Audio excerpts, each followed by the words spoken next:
tentang masalah tauhid ya. Masalah kalam Allah Subhanahu wa taala. Dulu Nabi Musa berkalam dengan Allah di Bukit Tur Sina. Namun Rasulullah sallallahu alaihi wasallam bertemu dengan Allah Subhanahu wa taala melalui Siratul Muntaha. Apakah Allah Subhanahu wa taala hanya sebatas begitu? Kalam Allah tanpa kata seperti zaman sekarang ini, apakah Allah tidak berkalam lagi? Oh, kalau memang ada Allah berkalam sampai saat ini, apa yang diperintahkan dan apa yang dilarangkan olehnya? Dan siapa yang akan menyampaikan perintah dan amaran daripada Allah Subhanahu wa taala? Itu saja Kiai, untuk menolak waham daripada penanya yang di luar.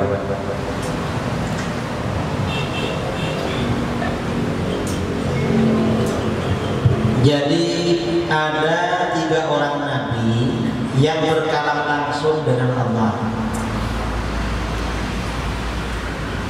Di dalam Al-Quran, tilkar rusul faddalna ba'dahum ala ba'd minhum man kallama Allah wa rafa'a ba'dahum darajat. Di antara para rasul ada yang berkalam langsung dengan Allah, artinya tanpa melalui perantara mereka. Siapa? Yang pertama Nabi Adam.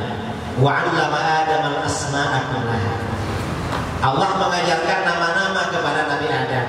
Itu Allah mengajarkan gak melalui malaikat, memang langsung kepada Nabi Adam. Karenanya begitu para malaikat ditanya, malaikat gak bisa jawab. Itu Nabi Adam. Yang kedua Nabi Musa di Gunung Tur Sina. Yang ketiga Rasulullah SAW di Sidratil Muntaha atau di Mustawa. Dan Rasulullah ini tidak hanya berkalam secara langsung, tetapi juga melihat kepada Allah. Nah, masalah kalam Allah ini sebenarnya bagaimana? Kalau menurut Ahlus Sunnah wal Jamaah, kalam Allah itu seperti diterangkan di dalam tauhid, bila harfin wala sautin, tanpa huruf dan tanpa suara. Itu kalau menurut Ahlus Sunnah wal Jamaah. Mengapa? Karena huruf dan suara itu ciri khas makhluk. Allah bukan makhluk. Ini kalau Ahlus Sunnah. Nah, ada 2 kelompok yang berbeda dengan Ahlus Sunnah. Siapa? Yang pertama Mu'tazilah.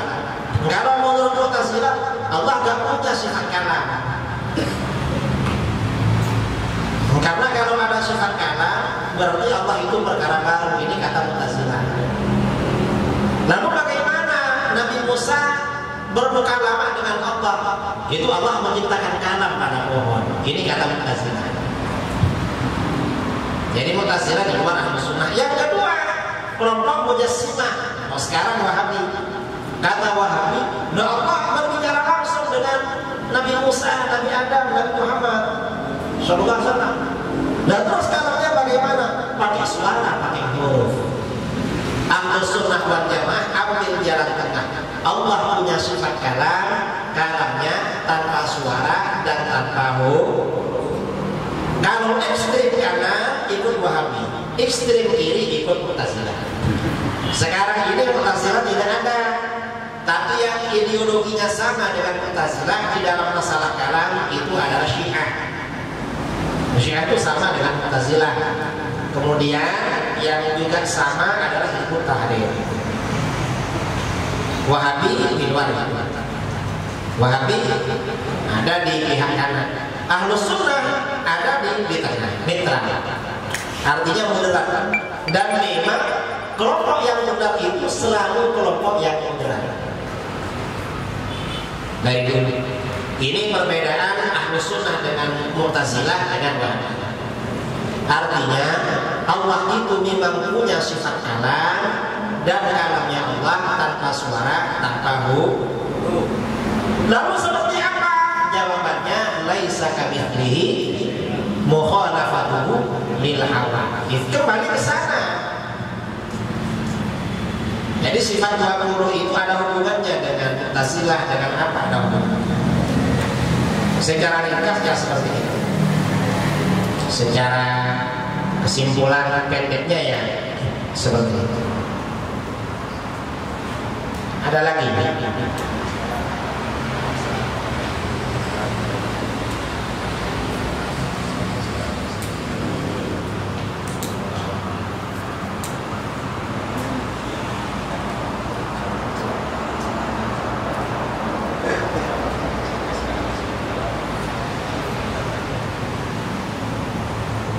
Jadi sifat kalam Allah itu, karena kalam Allah itu adalah sifat Allah, maka kalam Allah itu tanpa permulaan.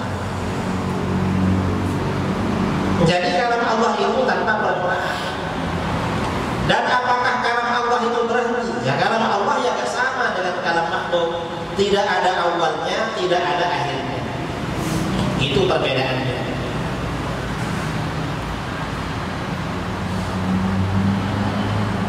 Apakah terus berkalam? Ya terus.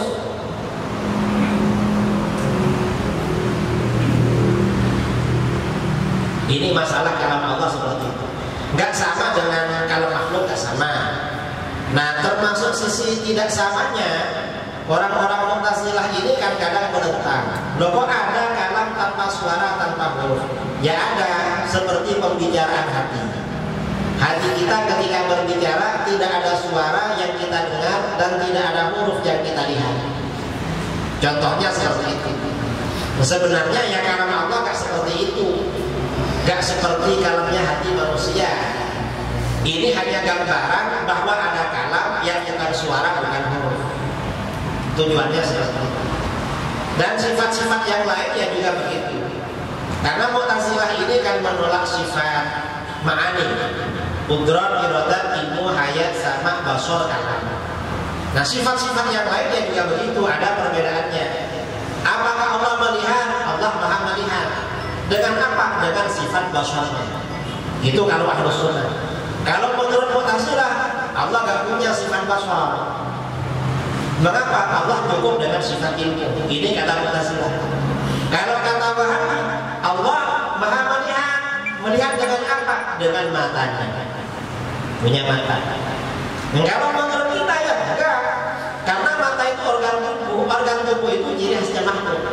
Allah melihat adalah dengan sifat basar. Ini sebenarnya sifat-sifat yang lainnya juga begitu. Kalau kita pelajari di dalam tauhid ya, di dalam tauhid seperti itu. Ada perbedaan. Ada lagi? Yang mau bertanya boleh ke depan, biar pertanyaan lebih jelas sama jamaah yang lain, lebih baik memakai mikrofon. Boleh? Tunggu, mau bertanya boleh saja. Assalamualaikum warahmatullahi wabarakatuh. Kiai yang kami muliakan, seluruh para guru, tunggu-tunggu dari Sirul Muqtadim dan lintas tasbih. Jadi sebenarnya ini pertanyaan yang tertunda Kiai, karena tahun yang lalu Kiai berangkat ke Mesir ganti sama Kiai Lutfi Basari. Yang pertama, Wahabi itu murtad atau enggak sih Kiai? Ini tembak langsung terus ini Kiai. Wahabi itu tergolong kepada sesat, iyakah? Atau memang dia itu murtad? Artinya kafir atau tidak? Kenapa demikian Kiai saya katakan? Karena kalau saya ikut perkembangan ulama NU itu bahwa mereka itu tidak kafir, tapi hanya sesat. Tapi ada satu kitab Kiai, kitab Shiratal Mustaqim, itu karangannya orang Aceh, Nurudin Al-Ghadiri. Nah saya bacakan di situ bahwa tidak boleh mengikut imam sholat yang imam tersebut yang melakukan bid'ah yang menyebabkan kekafiran. Contohnya di situ dibuat seperti bid'ah kekafiran seperti paham mujassimah. Kalau Kiai katakan tadi mujassimah itu adalah Wahabinya sekarang. Berarti kalau begitu kesimpulannya tentang si Wahabi ini seperti dikatakan di situ, yaitu meyakini Allah ada arah, ada tempat, seperti ayat yang kita ketahui Allah itu di langit. Dia menjadi pertanyaan yang pertama, kira-kira orang-orang yang meyakini Allah di langit itu murtad dia atau sesat? Satu ya. Yang kedua, mengenai orang masuk Islam itu kiai, apakah mesti melalui 2 kalimat syahadat atau memadai dengan seperti cerita tadi, cerita Sirahid tadi, amanna bi rabbil ulam, apakah dengan ucapan tersebut dia sudah mukmin atau memang mesti asyhadu an la ilaha illallah wa asyhadu anna muhammadar rasulullah? Terakhir ya, sekaligus ini masih beredar nih kiai tentang tauhid salah-salah. Mungkin kiai bisa lepas tuntas karena masih juga ini isu ilan, tanyakan orang ya, rububiyah, uluhiyah, asma wa sifat. Dari mana dasar mereka dan apa hukum kita mempelajari tauhid tersebut selain yang dikatakan? Sebenarnya masih ada, tapi kita cukup dulu ya.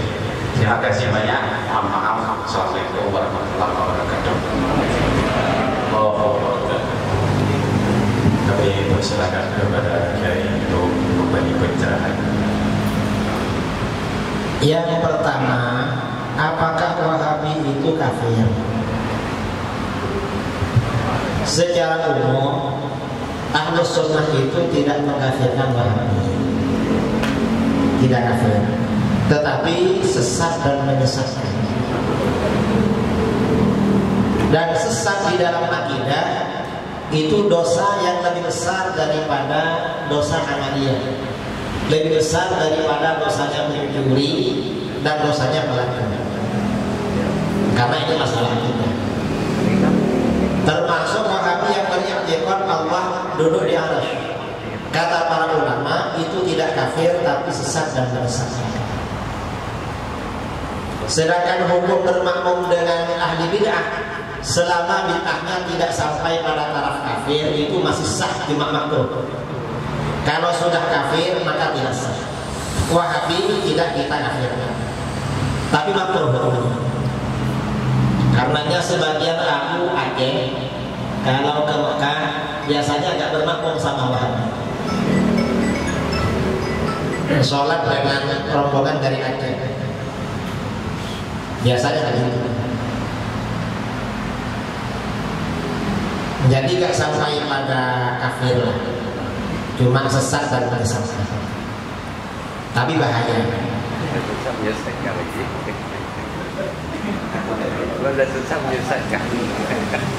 Sesat dan menyebabkan orang lain tersesat kalau itu.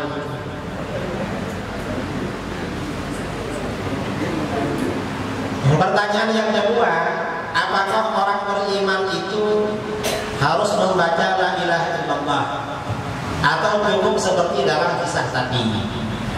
Dalam kisah tadi itu syariatnya agama dulu. Kalau di dalam syariatnya agama kita, ya memang la ilaha illallah.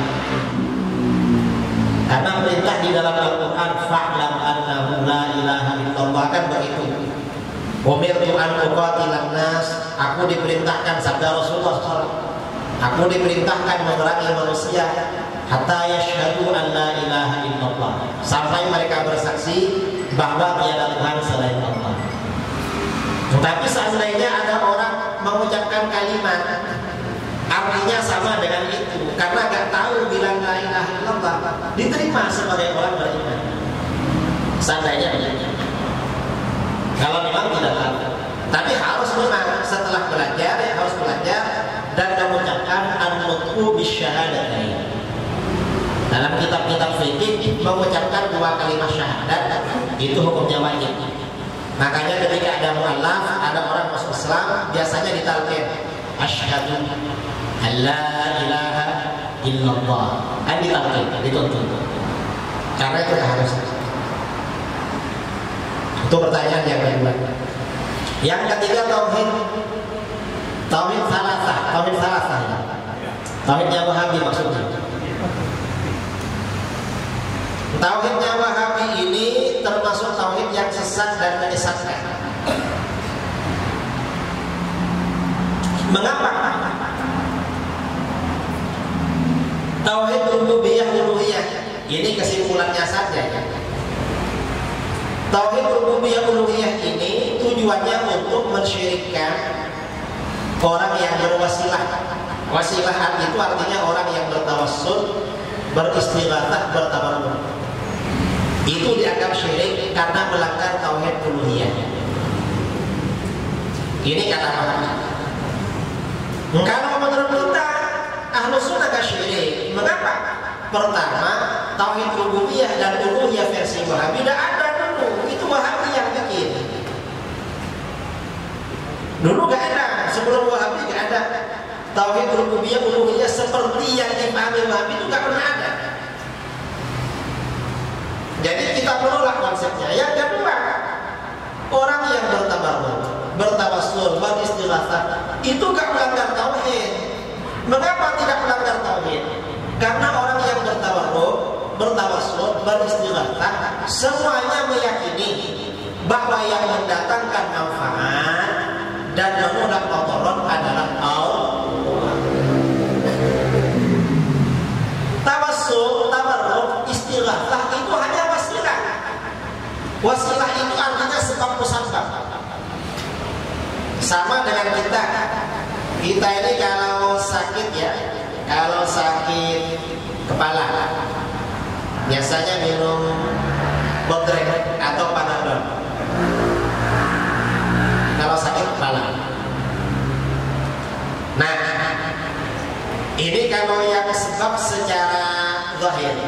Kalau sebab secara batin ada orang sakit minta air, diminum sembuh, kan begitu. Tadi yang sebab secara zahir. Ini sebenarnya sama-sama wasilah. Tawassul itu wasilah, bodrek juga wasilah. Bedanya kalau tawassul, tabarruk, istighatsah itu namanya wasilah syar'iyyah atau sababun syar'iyyun, sebab musabab yang diajarkan dan dianjurkan oleh syara'. Kalau seperti bodrek, Panadol, Mixagrip ya, dan obat-obat yang semacam itu namanya wasilah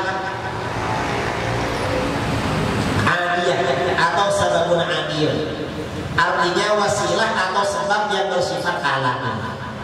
Secara kebiasaan, secara hukum adat, orang sakit kepala minum bodrek biasanya sembuh. Tapi juga biasanya karena kadang tidak sembuh. Bahkan setelah minum malah mati. Sama sebenarnya dengan itu. Sama-sama ada. Dan memang jadi ada sebab musabab itu yang bersifat alami ya, yang zahir. Ada sebab musabab itu yang bersifat ghaib. Itu sama-sama jalan sejak masa Rasulullah SAW. Ada orang nggak punya, oleh Rasulullah suruh kerja, disuruh kerja. Itu namanya sebab alami. Ada orang nggak punya, sama Rasulullah nggak disuruh kerja. Tapi bagaimana? Didoakan biar kaya. Kaya juga akhirnya. Karena sebab musabab. Orang yang sakit dia juga begitu. Kadang dikasih obat sembuh, kadang didoakan oleh Rasulullah SAW. Sejak dulu seperti itu. Nah, ini Wahabi menafikan sebab yang bersifat ghaib, yang sudah ada diajarkan sejak masa Rasulullah SAW. Hanya menerima sebab musabab yang bersifat alami. Itu gak betul seperti itu. Karena memang sama-sama diterima, sama-sama ada di dalam agama. Dan itu tidak melanggar tauhid uluhiyah. Karena di dalam Al-Quran Allah berfirman, Ya ayyuhalladzina amanu taqullaha wabtaghu ilaihil wasilah. Hai orang-orang yang beriman, takutlah kalian kepada Allah dan carilah wasilah menuju Allah.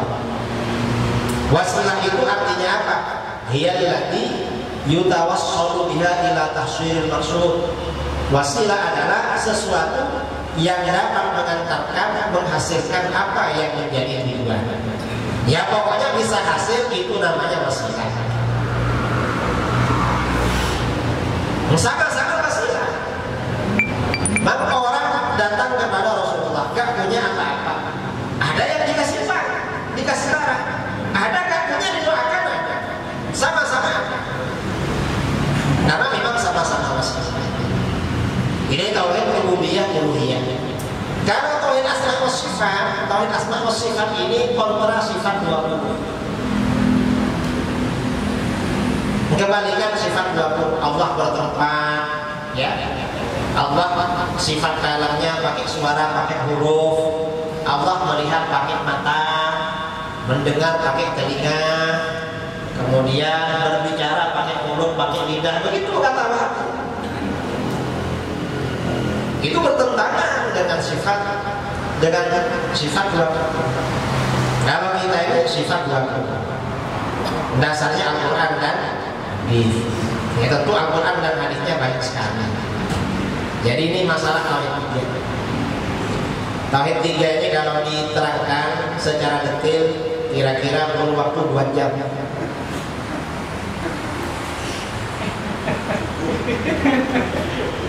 Kalau diterangkan tauhid tiga, barusan ini ya saya menerangkan cuma kesimpulan ya, singkat-singkat 10 menit. Kesimpulannya apa?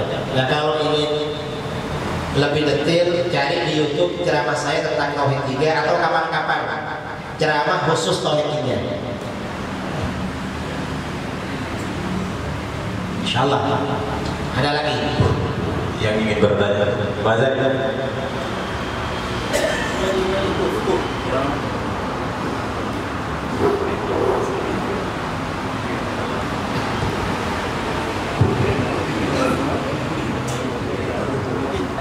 Assalamualaikum warahmatullahi wabarakatuh. Mohon izin Kiai tentang keadaan kita sudah hampir 1 tahun ini. Kita tidak bisa bergerak kemana-mana disebabkan dengan isu COVID-19. Maka terakhir waktu kami ke Cirebon dan pulang ke sini langsung lockdown. Maka sampai dengan hari ini adalah sesuatu hal yang sangat membingungkan khususnya bagi kita seluruh tempat-tempat ibadah yang bangsa Islami. Semua ini seperti kita yang ditekan dan tertekan oleh berbagai macam kondisi dan keadaan. Yang ingin kami tanyakan Kiai, bagaimana pandangan para alim ulama kita tentang keadaan kita saat ini? Adakah para alim ulama kita telah mengambil sebuah masalahul mursalah tentang isu-isu semasa ini? Adakah kiat-kiat sehingga bagi kita khususnya umat Islam ini bisa melaksanakan aktivitas dengan baik, dengan seperti sedia kala? Mohon pencerahannya Kiai, supaya apa yang hari ini kita laksanakan itu tidak berbenturan dengan hukum agama dan dengan hukum pemerintah negara kita. Insyaallah Kiai, mohon pencerahannya. Wassalamualaikum warahmatullahi wabarakatuh.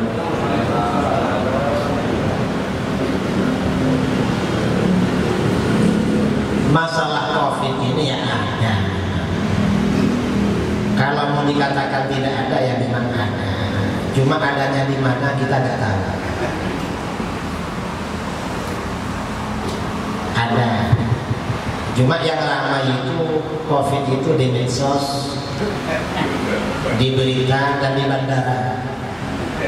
Atau mungkin di rumah sakit. Kalau di daerah-daerah, kalau lihat medsos, lihat peraturan di bandara, itu seperti mau mati semua. Tapi kalau lihat sekitar rumah kita kayaknya gak ada. Ada yang tetangganya kena COVID? Gak ada ya. Alhamdulillah. Kalau namanya penyakit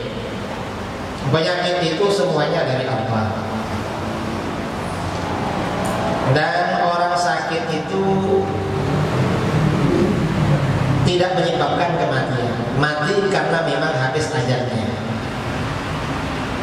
Jadi COVID itu seandainya memang ada, tidak mematikan.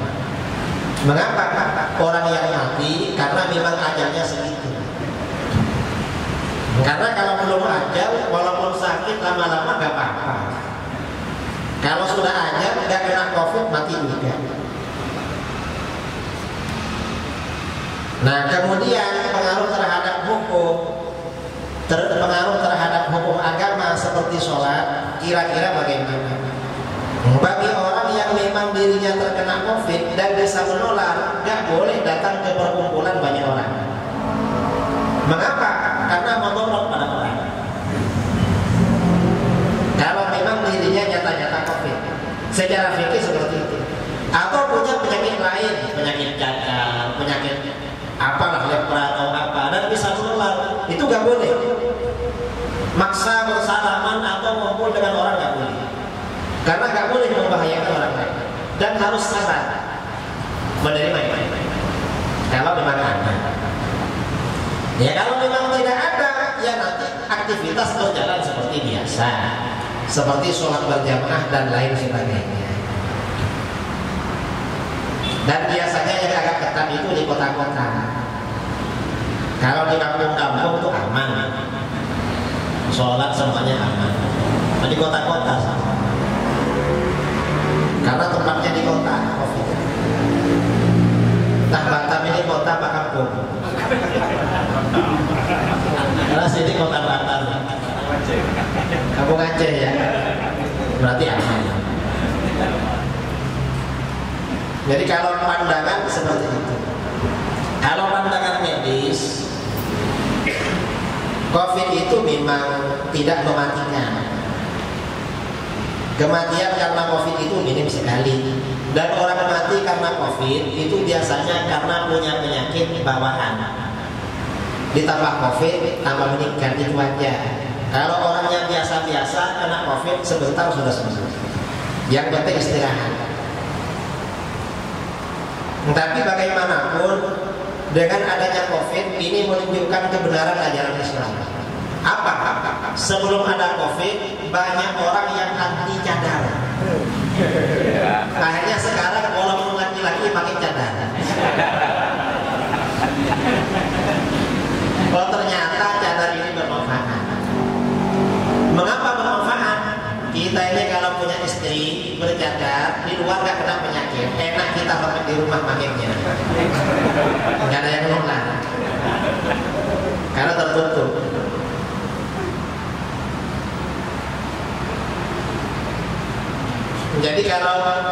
Jadi memang sekarang ini oleh Allah dipaksa.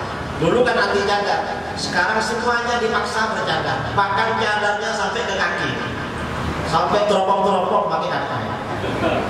Dan kita dengan adanya cadarnya enak. Walaupun naik pesawat kan pramugari pakai cadar juga. Jadi kan terlalu penting melihat.